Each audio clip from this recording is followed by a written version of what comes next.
everyone. Today is day 4 of the Tiny Feet Big Steps conference, and I have another amazing neonatal health specialist here with me today, Kendra Martinez. Hi, Kendra. Hi, thanks so much for having me. Thanks for coming. Yes. How are you doing today? Feeling pretty good. It's exciting to be on day 4. We've made it past our halfway mark, and I feel like the energy still is just continuing to build. So it's a good day. It really is. So could you tell us a bit about yourself, about your background, and how you got to know about this conference? So I am a general pediatrician. I currently work full-time in the U.S. I'm faculty at Baylor College of Medicine in Houston. But I have been coming out to Tanzania for the last 6 years. I did my first trip to Tanzania in 2019. And at that point, I was actually just a resident. I was doing my residency at the University of Minnesota. And that's where our conference founder, Dr. Steve Swanson, he's also faculty there. So this started really just as a global health rotation that I was excited to get to participate in. And I was able to meet and connect with Dr. Swanson actually before I ever came out to Tanzania. And he said, "Oh, it's so wonderful that you have this interest in neonatology. We're building up our NICU. We've been doing a lot of work in our NICU, and it would be really great if, instead of kind of rotating through the different areas, if you wanted to spend more time focused on just rounding in the NICU." Once I arrived and I kind of got my feet under me, he began approaching me about different protocols and help that he saw would be beneficial. So I wrote my first protocol, which was actually over sodium hypernatremia, and then it also looked into sodium supplementation for preterm infants. And we just kind of began building from there. And that really served as the framework for what became our Every Breath Counts, a neonatal manual. And then from that, once we had demand, that's really how the conference was first envisioned. So I've been able to participate in all 4 conferences so far. And everyone has just gotten so much bigger, and I think hopefully better too. But it's really been such an honor to get to continue coming out. Okay, that's incredible. And the fact that you were part of you're part of the program that developed the Every Breath Counts, and now seeing the conference, you've literally seen it like from the labor pains to what it is now. Exactly.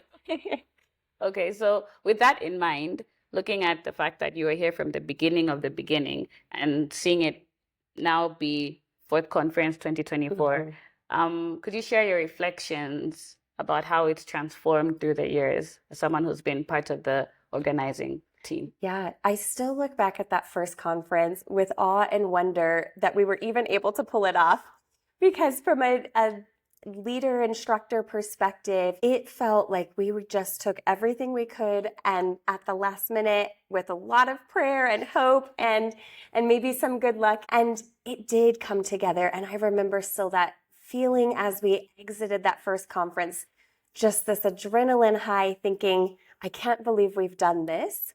And I couldn't believe that at that point we had so many doctors from Tanzania represented. And I believe we had a couple of physicians from places like Kenya and Uganda, the countries closer to Tanzania. But at the same time, we thought, I don't know if we can do this again, or maybe in 2 years. Yeah. But there was enough interest that we did go ahead and proceed with the conference the following year in 2022. And from there on, it has really just blossomed and grown. I think this conference is maybe nearing puberty. It's kind of in a rapid growth spurt. Okay. And it has just been really amazing to see. I think the level of the lectures and the workshops, I still feel that we maintain this really key aspect of being incredibly practical. Yeah. For a lot of units that maybe aren't officially NICUs yet. They don't officially have a unit, but they've heard about this conference, and their hospital is really tasking them to create a unit, but they don't know where to start. So I think there's something to find in the conference for someone like that.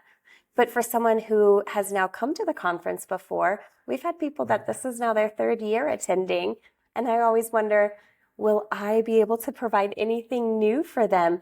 But I think because we have grown in the terms of the diversity of the instructors and the topics that we're able to cover, I still feel that I'm learning as something new. And that's true even participating all 4 years. So I think it's just this, really, I reflect back on this real awe and wonder and just overall excitement. I leave every year just with so much optimism about the state of neonatology in Africa, mostly because of the enthusiasm and optimism and energy of the participants here. I think that they can accomplish in, a year, a month, more than I probably could in like 5 or 10, because there's just that fuel to continue pushing things along. That's just, yeah, I'm just so inspired by everything that you've talked about and just the impact, the paid forward approach that this conference has. And not many conferences are hands-on and practical, like something that the participants can take back with them and pay forward in that settings. And I think that's one of the things that sets this conference apart. So yeah, glad to see your reflections through the 4 years of you being part of this conference. My next question is, you mentioned that you're in the global neonatal health space. What kind of research activities or what do you do in particular? Do you have a focus of interest? Yeah, so right now I'm really focusing on education. And so my biggest focus is participating in the conference on a yearly basis. I have particular interest in neonatal nutrition. I love breast milk and breastfeeding. So I did additional training in that during my residency as well. And really just thinking that that's such a building block that is so key for these newborns, particularly here in the African setting. Yeah, that's been more recently where that piece is. And then education has always been so important. So being able to, to build that into every aspect, whether that's parental education, but also I get that special interest by being able to educate other providers, knowing that the payback of that is just on a magnitude more, since they will go out to also impact other providers and families too. Okay. And tying back to your passion for education, what have your sessions been like at this conference? Could you give us like a brief overview of what you talked about and also the information that you wanted the listeners to go home with from your presentation, if you could? Absolutely. I always love it because it keeps me on my toes, this conference. So I end up finding that I teach on a few different topics that are all important, but a bit sometimes not the most directly related. But I did get to talk on my topic of passion. So I was able to talk on fortification of breast milk, did a workshop on lactation and breastfeeding for physicians, which was really beneficial, as well as some other topics that still are incredibly important and do also feel near and dear to my heart, like a session that we'll do later today on sodium. So taking it all the way back to that very first protocol that I wrote. And we always have a blast because we get to, actually work with just regular table salt and water and make up the solutions to help our babies. I think as far as a key takeaway, that one's hard because I think it really just depends on where each person is and where their unit is. But I think my goal has always been that no matter where you are and no matter where the state of your unit is, I'm hopeful that there will be at least some takeaway that you can get, whether that's something like you can actually safely feed your baby while doing a blood transfusion, or maybe you haven't considered how you can go about fortifying milk, maybe things like utilizing mom's own breast milk in a creative way to really maximize the nutrition. I'm hoping that each participant will find something that they hadn't heard before, but is also applicable to where they are in their NICU journey. Okay. I'd like to explore the breast fortification bit. And I joined your presentation yesterday, a new way of thinking of how to feed babies so that they get more nutrition by adding in formula into the milk. Yeah, so a simple way of fortifying, particularly here where it's a lot harder to find these specially made human milk fortifiers, is really just using standard, just term infant formula that you can just buy at the market. And there are conversion tables. We have created one and put an example of in the protocol book, but I know there are some others that you can find in other sources. But it is just using a small measure. We use the teaspoon to add into a set volume of mom's breast milk. Yeah. And by that, we're able to enrich it with all those extra calories and the vitamins and minerals that the baby would be lacking otherwise. Do you know of any places in developing contexts where that's practiced religiously, or is it something that's only being introduced in the neonatal space? Yeah. So I think I've heard mixed reports. I do still hear of some places where it's very hard to get past that that fear of formula. Mm-hmm. So I understand, there is of course an understanding and fear of formula, but when used appropriately in the right settings, and of course for moms that are seronegative, Mm-hmm. that can actually be really helpful in helping our babies. I've also heard of some that do seem to religiously use their fortification, and they do it with standard formula. After the presentation, I was able to see a copy of the protocol from Rwanda, for example. Mm-hmm. And they use the formula. They're able to do that, and it seems like they've got great buy-in from at least from their unit locally at their hospital. I'm not sure how wide-reaching that is in Rwanda, but there are some places, and then others where it still is. We're still working on getting that buy-in. Okay, interesting. Yeah. I know in the NICU setting where I worked, we separate the two. It's breast milk only versus formula only. Yeah. And I didn't hear of a way of actually merging the two. So that's quite interesting that that's another way of making sure that the babies get more nourishment from this prime food that they're taking, basically. Exactly. Okay. So my next question is, considering the fact that you've been part of the conferences the past 4 years, what are your hopes for the future of Tiny Feet, Big Steps? And what would you like maybe other people to know, relevant stakeholders linked to neonatal health, to know about? What would you want them to know about this conference going forward? Yeah, I think mostly I really just hope that we continue building with this momentum, because I think we've gained so much traction in this space and so much networking.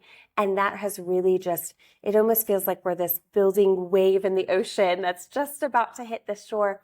And I think because we're with our collective voices now and making so much more awareness, we can't help but get attention out, for our government officials and ministries of health. And I think that's really that next step, is really being able to have the conference and the networks and the doctors here be able to kind of branch into that next space. Because I think we know that there's only so far we can go without policy change. Yeah. And I think recognizing, especially since we have so many countries represented here, that each country has different barriers and different policies, and some are much more ready to accept some interventions and to really plug into, the importance of neonatal care, and others haven't quite seen that. They haven't had their moment of recognition yet. So I think that's really where a lot of my hopes are. I still hope, of course, that we, continue broadening our approach. I think plans we've discussed, is there possibility of not always hosting it in Arusha, but can we move the location to try to make it more accessible? Or what would it look like to try to reach out to particularly areas of like West Africa, where French is a much larger percentage of the languages spoken? And so I think those logistical things of how can we increase access to get this message out further, those are the things that are really going on in my mind, knowing that I've seen how far we can grow, and I know that something that I never would have imagined that a couple years ago, but now on the 4th year, I can really think, no, that's possible. I bet that is possible. We can do it. And of course, it's been lovely because each year we've also been able to have more African colleagues and more African neonatologists join. And that's been really wonderful, because I think that, of course, should always be the most central voice when we're talking about neonatology in Africa. Who's a better expert? That is true. I just thought of one last question that has been boggling my mind. How do you do this conference every year? Because doing conferences every year is hard. It is very hard. I was like, I feel like this weekend my calendar is always blocked off. It's like, no, the October is conference month. So I really try to push everything out of the way. But it's really because this is where the passion is. This is really where, and for me right now, this is really where I spend the bulk of my time outside of clinical hours.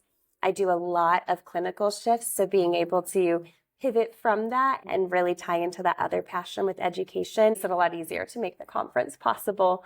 And thankfully, we have also, built into additional help with organization and logistics, and we're still trying to grow more into, a bigger committee and such.